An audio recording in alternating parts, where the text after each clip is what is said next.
All right, welcome to the Daily Fantasy Flex podcast, the NBA edition. It is Wednesday, January. Oh man, we're in 2017, January 4th. We have a pretty solid 7-game main slate, and as usual, I'm joined by my two co-hosts, Jay Persson and Justin Phan. Guys, how's it going, Jay? What's happening, man? Not much, Brian. It's good to get back on the pod game in advance of tonight. I'm really excited for the nationally televised game where we won't see LeBron, Kyrie, Love, and Wade. We'll get to watch Richard Jefferson and Channing Frye. So really ecstatic about that game. Yeah, I think everyone is sick apparently in Cleveland. Justin, what's going on with you, man? Yeah, good that the three of us are not sick, able to jump on the pod. Excited for Richard Jefferson. You know, the rejuvenated Richard Jefferson throwing, making posters now, and should be a good one. Yeah, that's incredible. He's like 48 and just yamming on people. Yeah, he's almost as old as Ibaka. The Ibaka jokes always slay, always good. So we're going to jump right in here and keep it rolling. So obviously a 7-game main slate. We're going to hit on a couple games like we normally do, but they're going to be more sort of strategy based in conversation because there's a couple interesting things that we've been studying lately with correlations, and one of our writers, Bill, wrote a really interesting piece on James Harden and sort of spotlighted his trends and splits and how his teammates do when he performs well, and that's something I've been studying as well, so we'll hit on that a little bit as well. And then we'll obviously get into our positions, but first I'll kick to you, Jay, so you can run through notable injuries, rests, sicknesses. I guess Cleveland is sort of the big one here. Yeah, there are actually quite a few injuries on this slate, some important ones. We do have Marco Bellinelli back after missing, I think, the last 4 or 5 games, sprained left ankle. Cody Zeller is still out with a concussion. We should see Roy Hibbert continue to start. Evan Fournier is a game-time decision again. Dellavedova has been ruled out again. Porzingis is questionable. Dwayne Wade is a game-time decision. He said his knee is feeling better. It's swelling, not soreness. So that's good news for him. And then the Cavs are the big news. Kyrie, LeBron, and Love are all questionable. LeBron doesn't have an official status yet, but he was held out of shoot-around. They told him to stay home. Flu-like symptoms. Kevin Love, they think, has food poisoning, lost 10 pounds in the last 2 days. He left shoot-around early. And then Kyrie participated in shoot-around after missing a few games with a hamstring injury. So that's definitely the big news. And then Dunleavy's questionable as well. So if all 4 of those are ruled out, they only have 8 available. And as a side note, I don't know how Iron Man Tristan Thompson avoids all of this all the time. He'll never miss a game in his career. Everybody goes down except him, so it's pretty crazy. A few more. We got Chandler Parsons, second leg of back-to-back, not expected to play in this one. We should see James Ennis in the starting lineup. JaMychal Green left last night's game with a facial injury. We can consider him questionable for tonight. Marc Gasol, second leg of a back-to-back, said he expects to play. That's something to monitor. Chris Paul and Damian Lillard are both doubtful again for tonight. And then the Heat, a lot of injuries there as well. We got Hassan Whiteside, Deion Waiters, and Justice Winslow. We can consider all unlikely to play. Tyler Johnson and James Johnson, who were late scratches basically last night, we can consider questionable for tonight. Rudy Gay with a strained right hip flexor that's held him out. We can consider doubtful. No news of his official status yet. And then Ty Lawson, who missed last night, questionable for tonight with a sinus fracture and blurred vision in his right eye, although I'm sure he's completely used to having blurred vision. All right, wow. Yeah. Oh, JJ bringing the fire today. Okay. That's it. Lots of injuries. Yeah. All right, cool. Thanks for that, Jay.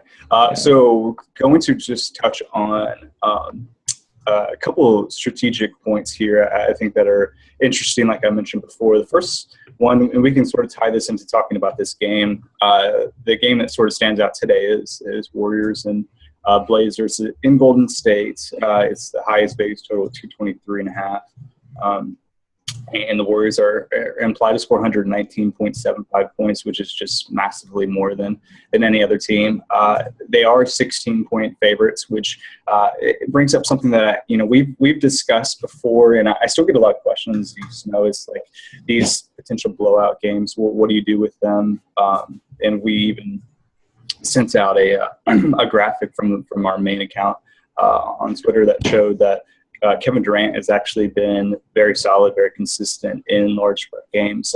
I looked at double-digit spreads, but I think that a lot of people have been rightfully worried about large spread games in the past, but it seems like this year, especially with the Warriors and some of these other teams that usually are large spread teams, that I'm not sure if they're sort of properly priced so they're still able to hit value, or whether they're just playing their minutes, or I'm not sure what's going on. But it seems like we have a large enough sample at this point to not really be scared of Warriors no matter the spread. Justin, I know you follow this team really closely, and it seems like you can always say like, well, I don't want to take Durant because he's a 12-point favorite or whatever, but he just hits value every night.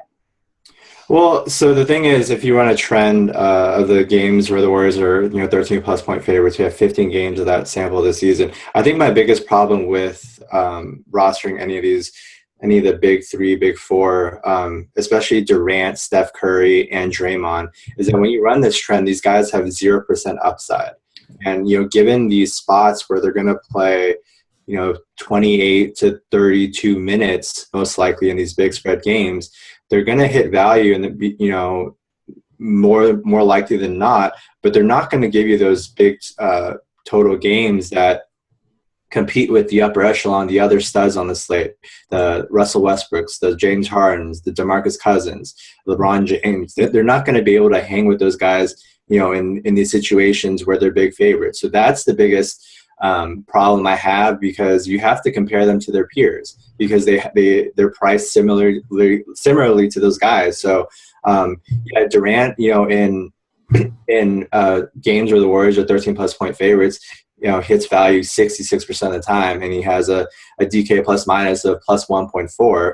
But you look at some of the other options that cost at that or within 1,000 or so, and they're doing far better than he is. So for me, with these big spread games for the Warriors, I'm still consistently fading Durant, Steph Curry, and Draymond in cash games. And I don't think they're tournament options either. Like I mentioned, with 0% upside, they don't give you the 30. They need 36 to 38 minutes to really, put in 50 to 60 DK points. So I think, we've talked about this before, but the guy who's been the most consistent out of the Warriors and, has put up the best plus minus in these big spread games is Klay Thompson.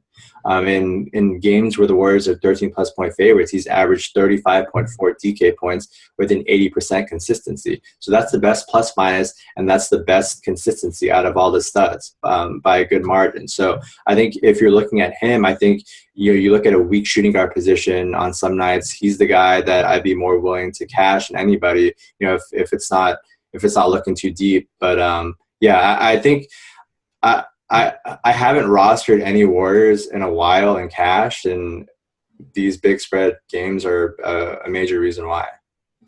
Yeah, no, that's definitely a fair point. I mean, this conversation is probably a little bit different if we don't have Westbrook in the slate. So, I mean, you're right. You have to compare them with their peers. So if you're comparing Durant versus Westbrook, that's a little bit easier, and definitely sways in Westbrook's favor because he's sort of just as consistent, but has that ceiling as well. Jay, I mean, I've used Durant in cash. I mean, is that just where we're at, maybe where these guys are cash game plays, but, just maybe don't flash the upside because of the low minute totals? Yeah, I'm definitely on Justin's side here. I agree with everything. And then even if you bump up the trend to 15 or more points at favorite, they have a big enough sample size. They've had 9 games over 15-point favorites, and Durant has a minus 2.09 plus minus on DraftKings in those 9 games. So it kind of just depends how big these spreads are. They beat the Blazers, I think, by 35 last game and 23 the first game. They're going to be without Dame again. So it's a spot for me. With the Warriors in general, it dictates it. The slate dictates how I treat them. If you're in a pinch and there's nobody at small forward, Durant's there in a 14.5-point spread, more likely to go him if there's nobody else. But now we have Jimmy Butler, we have LeBron, even Melo underpriced. It's all about the guys he's competing with. So while he might hit value, that doesn't mean that much to me if you're losing upside from these other guys. So I'm kind of on the boat of not rostering any of these guys really in these large spread games because you want that upside from all of them. And then with Clay's consistency, that's kind of a slate by slate type of thing, who his matchup is. And he's done poorly in both games against Portland this season, so I'm slightly off him tonight. But I get that he's been the most consistent. So in future matchups, he's the guy you can look at. But as far as with the Warriors in general, it's mostly you kind of fade them most nights until they kind of get in a tight game. So are we sort of off all of them? Like it's sort of everyone in this game. That's crazy that it's such a high. I mean, you look at this slate, and I think the easy kind of plays for me. I like Jabari Parker and Giannis a lot. You obviously have Russell Westbrook on the slate. I don't see myself cashing any Warriors tonight. This is at Golden State, against the Blazers team without Dame Lillard. I just don't. I don't see it. I really have trouble seeing the Blazers keeping this one competitive. And Curry's a role player now anyways, so, why would you want to go ahead? It's true. It's true. Another thing that I wanted to just quickly hit before we get to the positions here. Bill just put out this piece. Again, it's on James Harden. What he found was, in his best games, the rest of sort of his starting five, if you look at guys like Patrick Beverley, Ryan Anderson, Trevor Ariza, Eric Gordon, all of these guys have put up really solid games alongside him. So, I think we've always thought that there's a cannibalization of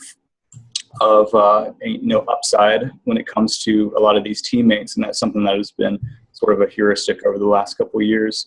And then I think we're seeing some data, which is teammate correlations, and what Bill wrote, and I sort of put the correlations in a chart on the site a little bit ago. And sort of really making me rethink, my thoughts on whether you can use guys together. And, Justin, you had mentioned Jabari and Giannis, and it seems like a lot of these guys are able to put up big games together. And, maybe it's just more so than avoiding teammates together. Maybe it's just identifying games that you want to hit on. Yeah, for sure. I think with Giannis and Jabari in particular, they're very it's unique for me because those two are their upside is tied to minutes, and if they keep games close, both those guys have 40-minute upside. You can see it, their game log, like the last couple of games they played, both of them have almost hit 40 minutes or been above that slightly. So you look at Giannis and Jabari's correlation directly with each other, their correlation isn't as strong as they should be, but I have no problem pairing the two together given the massive minutes upside that they hold individually. You kind of look at, if you're talking correlations, some ones that kind of pop today, Malcolm Brogdon has a really high correlation with Giannis and Jabari. Obviously he's really strong. You kind of look at some of the others like DeMarcus Cousins and Darren Collison. You wouldn't think would have a strongest correlation, but that's Cousins' highest correlation with Darren Collison. I like Collison quite a bit today, especially if Lawson misses again. We saw Collison have a big game last time. He's been kind of playing better lately, and gets a good matchup here against Dragic, against a depleted Heat team on the second leg of the back-to-back. So, definitely leaning more towards when I'm making my tournament teams, game stacking. And I think it has a lot more to do with kind of the way the game goes, as much as teammate correlation. I'm fine with kind of a weaker correlation between teammates if the game projects to be high scoring, high pace, and close. The margin of victory is very understated. I think the ability to see 36 to 38 minutes is massive, and with Giannis and Jabari, we see those guys have very, very strong minutes upside individually. Yeah, I mean, I don't think the data should, I don't think you should look at one player, pull up his correlation numbers with his teammates and say, okay, well, I'm definitely locking in this guy because of the strong correlation numbers, just because I'm on this guy. I don't think it has to be as black and white as that. I think it's just more telling of, maybe the strategy in a lot of these tournaments is just like what you mentioned, Justin, is that game stacking really is a really nice, viable strategy in these large field tournaments, just to get exposure to a game that's going to potentially shoot out. I mean, the most extreme example was that Portland-Sacramento game a couple of weeks ago that went up for like 250, and Lillard and McCollum and all of these guys just had massive games. And if you game stacked it and shot out, all those guys did well. You talked about Jabari and Giannis. Another tandem that has a really high correlation is Kristaps Porzingis and Carmelo Anthony. So that's obviously interesting as well. So I think a lot of these guys, they're going to be highly owned in tournaments, but maybe not together, which sort of makes it interesting as well. Jay, what are your thoughts on this topic? Yeah, I think there are so many factors that go into the correlation data we have, who they're playing against and the roles in the offense. You have guys who are on the bench, and then some games they're starting, so it's a little skewed, but I definitely think it's something to look at overall. You brought up Melo and Porzingis as a highly positive correlation. Then you look at a tandem like Jimmy Butler and Dwayne Wade, which is a highly negative correlation. So I think it's important to kind of go through most offenses and understand which players do well together and which don't. And when you get into these games where you think the entire team's in a good spot, or it's a shortened slate where you want to load up on that team, then you can kind of decipher which guys you want to load up on based on the data we have that proves who's beneficial when they're on the court together. So I think they're, like anything else we offer, I think it's just one piece of the puzzle, and it's something to definitely look at, but there are a lot of other factors as well. Yeah, and there's definitely negative correlations to keep in mind as well. Obviously a guy and his backup are usually negatively correlated, but two big men, a 4 and a 5 are usually negatively correlated, just because those guys, do the same thing. They score in the same way, whether it's rebounds or touches, stuff like that. So definitely something, an interesting idea that we're going to keep on studying with Bill's going to keep on doing these player spotlights, which I think are really interesting, and we'll keep on talking about correlations, because I think they're really useful. I think in cash games and tournaments, you looked at the Rockets example. I think a lot of those guys are viable together in tournament or in cash games, depending on the slate. But cool. All right. Well, let's jump right into our positions. We'll start with point guard. And Jay, I'll kick right back to you first. A lot I think depends here on Kyrie. Because I think Kyrie's in a pretty good spot here, but obviously we have Westbrook at the top, but Kyrie and LeBron and all of these injuries sort of are going to dictate a lot of what goes on. Yeah, I think going from shoot around with LeBron not even showing up, Love leaving early, Kyrie participating, it kind of trends in the way that I'm pretty high on Kyrie as of now, and he's definitely a spot where if you have LeBron or Love ruled out, it's obviously something I want to target there for Kyrie. And then, yeah, we have Russ at the top, of course. I don't think it's a slate you necessarily have to pay up for him, kind of depending on how the news is. I think small forward, either regardless, you're going to want to spend up there. So it might be a little tough to fit Russ, probably more on DK than FanDuel. I think he's still affordable on FanDuel, but that's kind of where you start. And then we get into the value guys of Brogdon with Dele out. Michael Carter-Williams as the starter now with Rondo out of the rotation, back-to-back DNP CDs. So those two guys are kind of where I'm looking at value. Brogdon on FanDuel's implied points based on salary is only 17. He's exceeded that in all 3 games with Dele out. You look at the Knicks team, 26 in defensive rating. Bucks, I believe, are currently implied at 107.3. So I'm really high on the Bucks. You got Giannis and Parker as well. So Brogdon's there for me, and MC Dub, another way to save money on this slate. Yeah, and a guy sort of maybe just a little bit above them in price point, but he has the highest opponent plus minus. Really good matchup against Atlanta is Elfrid Payton. Justin, what are your thoughts on sort of those mid-tier guys, and then your thoughts on Russ versus Kyrie? Yeah, I think back on Elf real quick, I think he's an elite tournament option. I like him a lot. DJ Augustin's only been playing like 13 to 16 minutes in his last couple of games, and Elf's been seeing the majority of the minutes there at the point guard. And we know this matchup against Schroeder is very exploitable, so I like him a lot. I'll hit on another couple guys and then come back around. I think Kemba at home against Russ and OKC is very strong as a tournament option as well. That definitely deserves consideration. And then, I think Kyrie's probably going to be a must. Not now, given that Love and and LeBron are still questionable, but I fully expect at least one, if not two of them to sit out. It just doesn't sound promising at all, given the news that we've heard coming out and how they've missed shoot around, and Love left last game early and didn't return and lost 10 pounds. So I think Kyrie's in a very strong spot here, where he's going to have to take on more of the load, no matter what, even if those guys play. I expect their minutes to kind of be limited a little bit, and not to kind of see a full workload, and them to defer a little bit to Kyrie. So I think Kyrie's probably the guy I want to look at as a stud.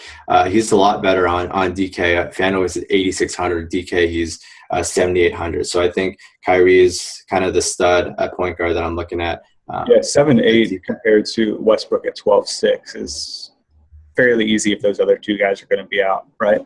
Yeah, I think it's on DK for me. It's pretty easily Kyrie and Giannis at the top, and that's kind of what I'm looking for. And I think Russ is pretty easy to fade on DK at 12-6, 1% bargain rating. Not ideal. Jay, what are your thoughts? I mean, yeah, it's Kyrie for sure. In 2 games Love missed this season that Kyrie played, I averaged 51.1 DraftKings points. So if Love's out, yeah, you fire up Kyrie. I mean, it's a rule that I have. If one of the big three's out, you go the other two. If 2 of them are out, I don't know, you go all in or something without the last guy. But yeah, there's some interesting other guys. I love Kemba as well, and Elf. Elf has 4 games over 40 in his last 15 games. So you look at the tournament upside there that a lot of people sleep on. Low ownership. He has a fantastic opponent, plus minus, of course. And he's coming off a game against the Hawks where he went for 26 and 14 last game, although Vooch was out. Some other guys, it's kind of that mid-price range. There are guys at the top, and then the value guys I mentioned with MC Dub and Brogdon. And then you get into like Derrick Rose, Conley, who's on a second leg of back-to-back, Dragic, who we can talk about. If the Heat have 8 players again, it's kind of really hard to get off him, but I am worried about his back a little bit. He played a lot of minutes last night. He looked fatigued in the second half, and he said his back tightened up in the second half, and his production definitely fell off there. So he's a guy I wouldn't love to go, but if they're only 8 again, that's kind of a tough spot for us. What about Collison if Lawson isn't able to go? Yeah, I mentioned Collison earlier as been seeing more of the minutes at the point, and their team total is like pretty respectable today. Where I was doing projection, I was having trouble finding points to kind of get them to that near that team total. So I think he should be really strong in the spot as a tournament option. Schroeder's another guy that is interesting, to have some shares on DK against Orlando. The last time he played Orlando, he put up 45 DK points. He went for 19 and 13 with 2 steals. In this spot with Orlando and Atlanta, I don't mind kind of game stacking a little bit, doing a little point guard duel between Schroeder and Elfrid Payton. Hoping this game stays close and kind of is a bit high scoring. So that's kind of a sneaky tournament stack. Is this a slate where we can just not have to worry about the crappy Clippers situation? If Rivers can't break 20 in 37 minutes versus the Suns, like what's he gonna do? He has no shot against Memphis. Yeah, he's done. You unlike him from your player. Plus, we should have like a permanent unlike for every slate going forward. Plus, in this spot against Memphis, I doubt they go 3 guards again like they did last game and start Rivers, Felton, and Jamal Crawford together. Yeah, I think either way, he's proved that he can't be trusted, and we have other options. There's just no need for Rivers like we had in the past. But yeah, I like Schroeder a lot too. Orlando's been playing faster and dropping defensively, so the nice little game stack with him and Elf is nice. Yeah. Cool. Let's keep on moving. We'll hit on shooting guard. Obviously the disparity with Giannis's position. He's a point guard on DK, shooting guard on FanDuel. I think he's pretty elite option on FanDuel. That we can talk to him on shooting guard. But then you sort of get down to some of the other guys that are a little bit lower in price. He's obviously Giannis is definitely the highest priced guys. But you have a guy like Oladipo who is back and played pretty solid minutes last game. Jay, what were your thoughts on Oladipo's last game? And coming back from injury, you feel confident in him? Yeah, I think I do at 5,400 on FanDuel. Minutes aren't too much of a concern with me. The Hornets are the fourth best matchup for opposing shooting guards this season. They're projected at least 15 points. So it's a pretty rough position overall. Kind of depends on how the news breaks a little bit. But yeah, Depot's definitely a guy I'm looking at. I like him a good bit more than some of the cheaper options that you can save on that have just a really low floor. So he's a guy that, yeah, I'm definitely looking at. And then I think the big news will be Dwayne Wade. And like you said, with the two sides, you have Jimmy Butler, who's shooting guard eligible, and DK, I think for sure is nearly a lock if Wade is ruled out. In 3 games this season with Wade out, he went for 85 DK points last game, 45 the game before, and 59 the game before. So hoping that Wade's out so we get to fire up Butler again. Yeah, and he has a good history too against the Cavs this season. Was a little bit off last season, but in their meeting on December 2nd, he put up 55 DK points. And you've got a LeBron that's under the weather. I don't think he's going to play Jimmy too much. And then I think he can definitely easily beat Liggins and Shumpert, whoever else you're going to throw at him. So especially if Wade is out, I think he's probably the number 1 overall play. I have no problem firing it up. He's just so safe and has such a large role in that offense that it's been getting to the line so frequently that his floor is super safe. Yep. And then you kind of get to the other options. I think kind of the next tier guys you're looking at CJ McCollum. Obviously, without Dame Lillard, Lillard's doubtful still, I believe, but fully expected to sit out. Some trepidation there with that huge spread. And he sucked against them last game. He played in Golden State a couple of weeks ago and it was awful. Yeah, I think that whole team was awful. I think they got blown out by like 30 or 40. 35, yeah. So I think it'll be a little different this time because without Dame, because he has to take on a bigger role in that offense. Just his usage provides such a high floor, even if he is horrible. I don't think he's an auto play. I think he's in the mix, kind of at that shooting guard 2 behind Giannis. You kind of look at him. You can look at Batum. Batum's takes a little bit of a hit, a couple of minutes with Bellinelli playing, but Batum's been ultra safe, just a really safe floor, and that triple-double potential too. So I think he's in the mix. Who else are we looking at here? I think that's kind of it for me as the shooting guard options I'm looking at kind of in cash. Yeah, McCollum is tough because, if you just think about where you would play him, it's tough to go him in cash just because of the spread and how much he struggled against Clay, and really I guess that was the whole team. So if you're thinking of him as just as a pure usage play, that would mean that he's more cash. what is his upside in this game? I'm just having trouble.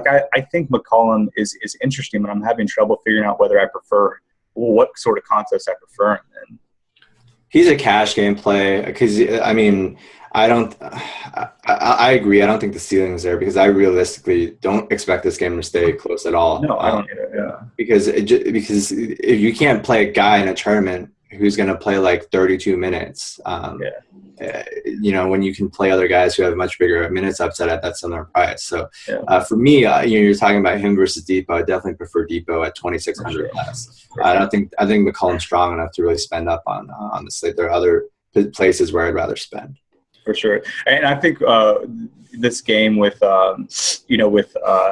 Batum and Depot against each other, I guess the question, because both of these teams have elite wing stoppers, with Michael Gilchrist and Robertson on the Thunder side. So the question is who's going to guard who? Is it going to be Batum on Depot and opposite on the other side, or do you think MKG or Robertson would slide down and take that role? Jay, do you have any thoughts on it? Or do you think they'll stay on each other, MKG and Robertson?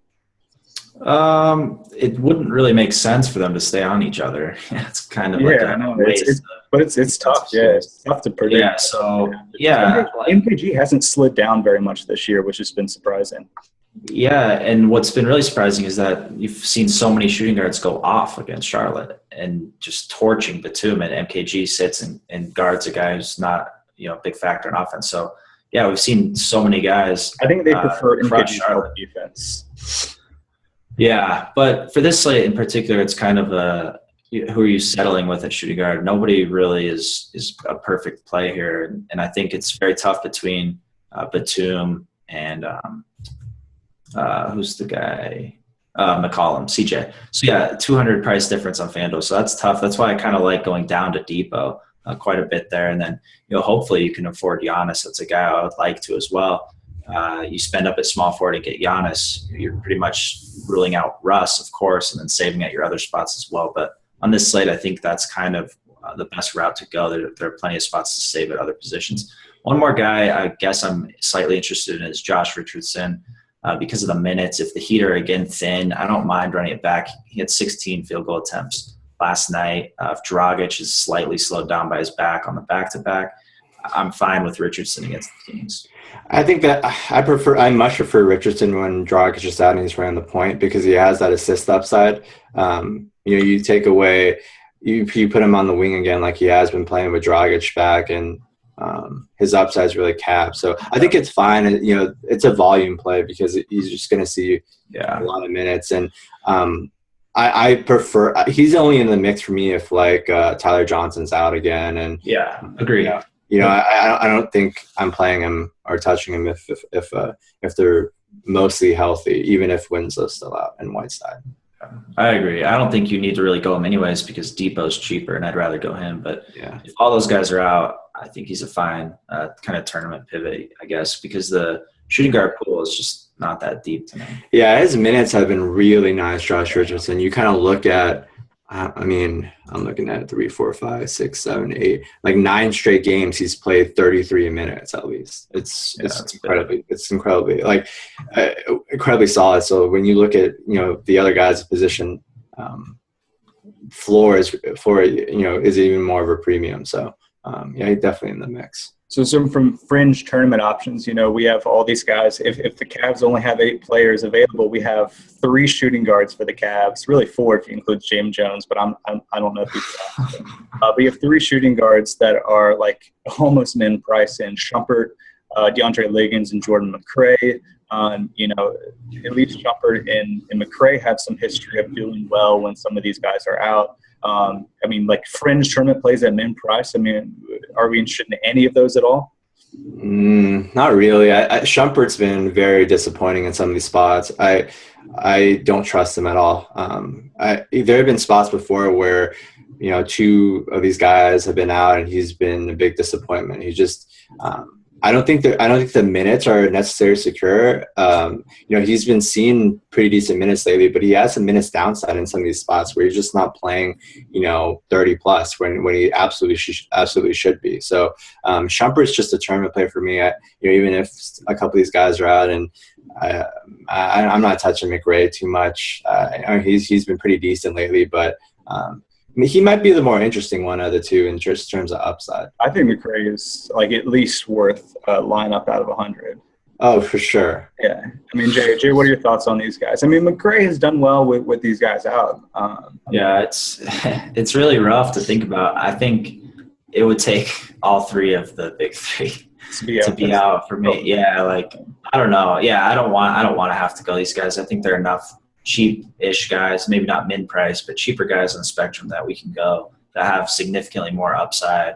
You can still fit in a few of these top-tier guys. So I think maybe if 2 of the big 3 are out, you can look at one of these guys at min-price and kind of this is assuming both Love and LeBron are out. Yeah, that's where I would consider McRae and even Shumpert potentially.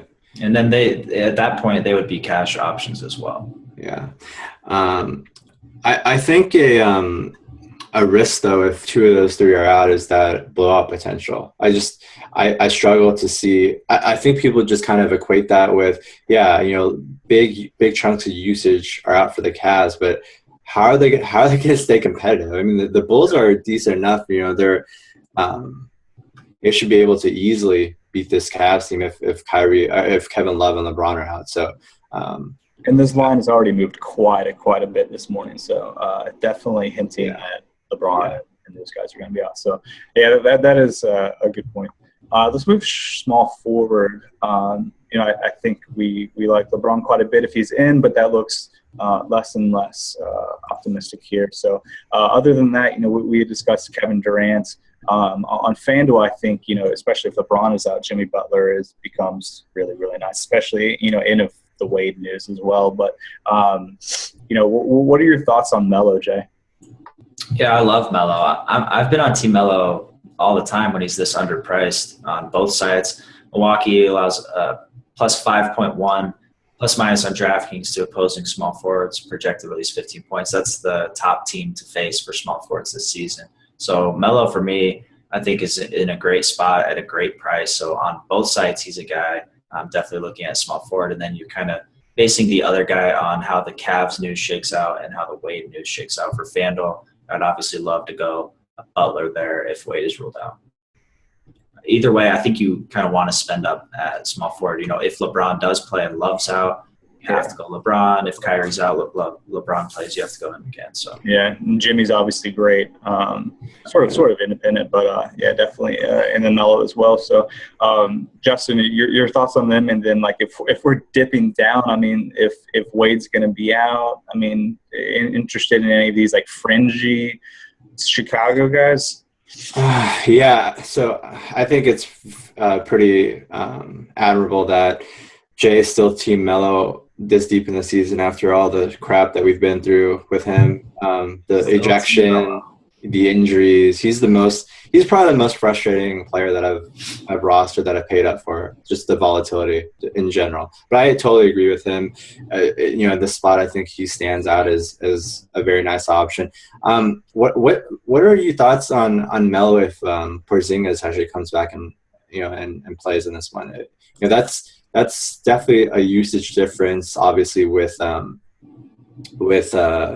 going from Lance Thomas to Porzingis, obviously. But we've talked about correlation before, and how Melo and Porzingis correlate pretty well together, and how those three have had, including Derrick Rose, have had big games together when the Knicks offense is kind of running and flowing and kind of scoring well, and all those guys are playing big minutes. So for me, it's not a big of a downgrade, but how much does it change for you if Porzingis plays in this one? It doesn't change it a whole lot for me. I looked at this specifically in that first correlation thing, and what I found was that Melo was a little, if you're just looking at fantasy point, like his usage rate in fantasy, it's a little less when Porzingis is on the floor, but the Knicks offense is significantly better.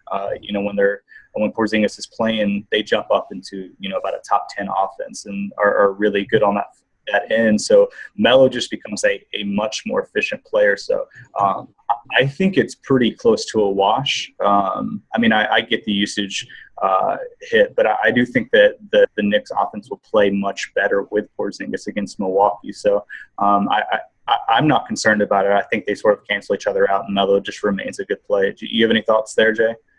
Well, the big thing for me is just this slate and his price. Those are the two factors for me. And then you talk about the individual matchup. So Porzingis is like the fourth or fifth factor when all things considered. With who are you going to go outside of Melo? If Wade plays, Butler's not a slam dunk. Durant's in the 15-point spread. LeBron might not play. Even if he does, if all three are in, you're still running a risk of LeBron not even trying to shoot around. He's clearly unlikely to be 100% anyway. So we don't really have the cheap options, especially if Wade is in, that you can kind of go in other slates. So you look at Melo, 7,100 on DK, 75 on FanDuel. It's just a spot that makes a lot of sense for me in cash. Yeah, for me, it's less about Melo himself and more about the other options and his price. Melo struggled, in 4 games against the Bucks last season, averaged only 35.8 DK points with a minus 3.3 plus minus. So I'm not going to stand for him. I'm not going to stand for Melo today, but I just think given the composition of it, LeBron is risky with the illness, and Durant is a little risky too with the blow up potential. So that's why Melo's in the mix for me. So what do we do with LeBron? So obviously LeBron is still very affordable on FanDuel at 10K. It's a little risky to roster him, given that he's coming in not 100%. But he's implied at 41.8 given his salary. I have very little doubt that even if he's sick, he can hit that and more. I think he's fine in cash. I don't know. I mean, like maybe if you like, you could talk me into maybe another guy just as a better value. So I think Melo's probably could be the better bargain and at 75 if you go down, but I think LeBron is still really strong. Not really strong, but like strong. I guess it depends on whether you like how much you trust him. If he gives it a go, like he's actually. Yeah, that's where I'm at. I don't like the status. That's where I'm at. I'm not. Has he had a history though of playing, but like not playing? He played last game sick. Yeah, I don't remember him just giving it a go, but going 10 minutes. Like it seems like when LeBron's in, he's in. You know. He's locked in, I agree. But we've also seen him miss 3 games already this season for rest, so it's a point of why are they going to force him in if he's just vomiting in the locker room before the game? No, yeah, but that's the point. Like if they do force him in, that would give me less pause to play him. Right. It would give me less pause too if this was a blowout scenario, but they're playing the Bulls here, where it should be pretty competitive from start to finish. So I don't foresee LeBron, if it's a close game, getting down to it, sitting out and being limited. I feel pretty confident he's going to play at least 33 minutes in this one, if not more. If he plays. Yeah, I'm okay. So let me clarify my position on this. I'm just playing devil's advocate here more than anything. I don't think I'd cash LeBron today, just because I don't think you need to pay 10K. There are better ways to spend your upper echelon money with in a vacuum, I think we're okay with him. But I mean, I think Melo is perfectly fine lower, where you could get a good roster and get up to Giannis or something. Yeah, Melo's still scary as hell, but still perfectly fine at the same time. Yeah, he's cheap. For me, in cash, as of now, I'm looking to go Butler and Melo. Yeah, me too. Melo on DK, small forward spot, Butler, shooting guard, depending on the news. So that's what I want. I don't think I'll cash LeBron. If Love is out, Kyrie in, LeBron in, it's going to be difficult, but I still think that's where you just load up on Bron in tournaments, and so you don't have to sweat the risk of cash games if he's not 100%, which is a big worry of mine. Yeah. So cheaper tournament plays. There's not much here. I mean, you have like the Portland dudes who are Aaron Gordon. Yeah. So that was who I'd circle was Aaron Gordon. I think he's really only a guy that you want if Fournier is out. Yep. But even still, I mean, the matchup against I'm assuming Tabo is going to guard him, so that's not ideal either. But I mean. If you're just looking for fringe tournament plays, he's really the only guy that stands out as like moderately interesting here.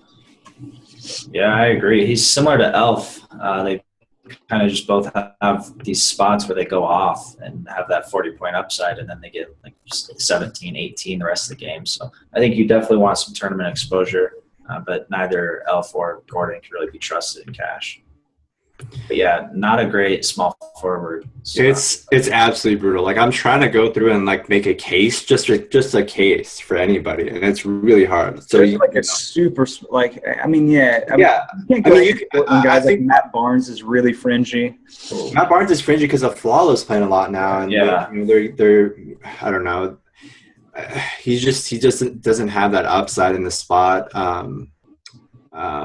I probably the guys I look at next are probably like Evan Turner and Harkless. I think hoping that game stays close. I just don't see it. Like you're not going to play Tony Snell.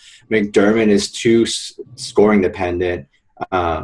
Nico maybe. Yeah, Nico maybe. And then Kent Bazemore I think played like 19 minutes last game. So yeah, it's like Aaron Gordon, Evan Turner, Mo Harkless. Nico maybe. Vince Carter. Yeah, it's pretty rough. So I think it's a position you definitely want to spend up at, obviously, in tournaments and cash. With tournaments, you can go some Durant tournament exposure, but LeBron's kind of the main guy for me in tournaments. And obviously on small forward, Jabari's eligible there too. But I think DK. But I think you're more interested in him as a 4 there. Yep. Richard Jefferson. I mean, like no. Okay, let's move on. No. All right, let's keep on going to power forward here. Not a whole lot of high price guys here. Let me go back real quick because we got like 50,000 ad replies about him yesterday. James Johnson. Oh my God! Yeah, Jay and I were putting an over/under on the ad replies we got on him because it was like, is James Johnson playing? Is James Johnson playing? So I think so he's like, if you look at the guys we just mentioned at the end there, he has to be in there. Yeah, I mean, and everybody wants to hear. Yeah, if we went this pod without talking about James Johnson, oh my God, people would roll. Yeah. Like tonight, for example, if LeBron is a game time decision, we wouldn't get as many LeBron questions tonight as we got James Johnson questions last night. That's how absurd it was. Yeah. Every 20 seconds, what's the latest on James Johnson? Unreal. Ridiculous. Let's keep on moving to power forward. Like if you're looking on FanDuel, I think Jabari is a pretty easy guy you lock in. Question is who's number two? I mean, it gets a little tough. I mean, you have Draymond at the top, but we talked about the large spread game, and maybe you're concerned about that. Would Zebo get the start if JaMychal Green's out? He started before. It wouldn't be surprised. He started for Marcus Sol, right? The last time. Yeah. It would be. Yeah, I think it would be him because they haven't been really playing anybody else too much. And Parsons out too, so it's like... Yeah, I like Zebo actually quite a bit. Me too. He still leads the team in usage, and he's been putting up some good numbers. You look at some of these other guys, power forward is tough for that number two option. Obviously, if Love plays and LeBron's out, there's your power forward too after Jabari. We saw Enes Kanter. It played out so perfectly in my mind. He does great for 6 games in a row, draws a match versus the Bucks, and then puts up 9 points. So he's continues to be the most mysterious player in DFS, impossible to trust. Millsap's a tournament play, an option kind of on DK that I'm looking at. He's exceeded his implied total in 7 of his last 8 games. And then you kind of get into cheaper options. But, Bryan, I got to ask, with Zeller out, what's with your man Kaminsky? I have no words. I have no words for Frank the Tank. Oh my gosh. What is he going to get you 10 FanDuel points in 30 minutes? I mean, that's great. He's the big man, Austin Rivers. Yeah, he's horrible. I think Ibaka is another guy you can look at. Atlanta's been a favorable matchup for opposing power forwards this season. With or without Fournier? Yeah, if Fournier is out. Yeah. Okay. Do you like Zebo better if he is not starting, Justin? I think it's better if he's starting because the minutes are pretty nice. I think he's optimistically, if he's coming off the bench, everybody's healthy, he's probably going to see anywhere from like 22 to 25, 26 minutes. But if he's starting, I can see him playing like 28 to 30 pretty easily. And you look at kind of the motley crew of power forwards that the Clippers have been rolling out in the absence of Blake Griffin, and they stand 0-0-0 chance of banging on the glass with Zebo. Yeah. You're talking about Bam Mute, Wes Johnson, old man Paul Pierce, if they decide to play him, Brandon Bass. So it's like I want some. I think Zebo's pretty locked in if JaMychal's out. I think he could be in the conversation even if JaMychal plays. He has been. I mean, he's been great off the bench, even behind JaMychal lately. What are your thoughts on Porzingis, Jay? Tournament play, coming back from injury. That's if he even plays. It doesn't sound like it's a slam dunk at all. So it's a spot where I think if he plays, you definitely want to limit your exposure. I know he's cheap on DK. Before he got injured, he was doing really well, but it's just one of those things. I don't want to risk it coming off that injury. Really good tournament spot, though. Nice matchup. And if he can see anywhere near 35 minutes, I think it can be easily power forward one on DK at 7K. Yeah. Yep. Very strong tournament play only for me, though. Yeah. So there's a guy who's he's 4,300 or less. He's exceeded expectations in 7 of his last 8 games, averaged a plus 4.11 plus minus. It's most space. I mean, how much exposure are you going to have to most space, Justin? Just all in? Against Memphis? I'm just joking. Perfect. I just know that you have a nice relationship with Mo Space from his Golden State years. Yeah, it's a little bumpy. It's a little hot and cold. We've had our moments and we've had our frustrations. You know, we've given each other cold shoulder for months at a time when he refuses to play defense. But when he has those 15-point exposures, he's welcomed back in and back in the circle. So in this spot against Memphis, that's not. Yeah, I struggle to see how. I was joking. I don't think it's a good play, man. Yeah. But if Mo Spates got like 35 minutes, oh my gosh. So I think another guy. So I think another guy in that same vein that you're looking at, like stretchy guys who can go off and hit a lot of shots at a time. Channing Frye. I think he's interesting, especially if Kevin Love misses. I like him quite a bit. Obviously a very good price, near stone minimum on FanDuel at 3,600, and still affordable on DK at 3,600 as well. So he's a guy that I give serious consideration to as a punt if Kevin Love is out.